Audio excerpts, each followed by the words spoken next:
ako nakitang trending na recipe online. Kaya naman gusto kong itry yan ngayon. Kaya ano pang hinihintay natin? Let's go, start na natin yan.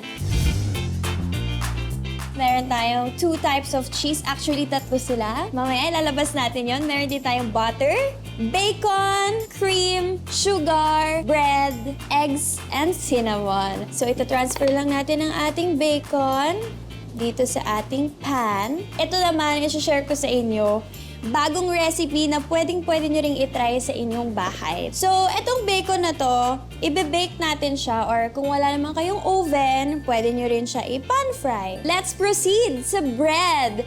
Dahil meron tayong mixture na gagawin dito. All you need is 3 eggs. Haluan na natin siya ng 1 cup of cream. Pagtapos natin siya i-mix, lagyan naman natin siya ng 1/2 cup of brown sugar. Lagyan naman natin ng cinnamon. And then mix, mix, mix again. At ayan, tapos na ang ating mixture. So, proceed naman tayo sa ating mga cheese.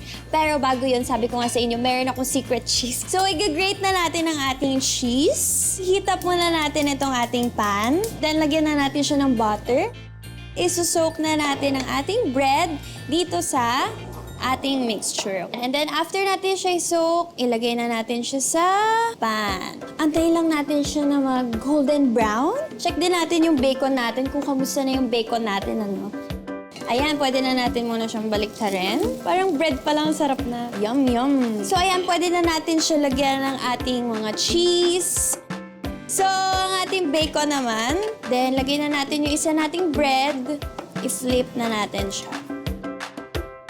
Ito na ang ating triple cheese French toast. Tikman na natin siya. Huwag na natin patagalin pa.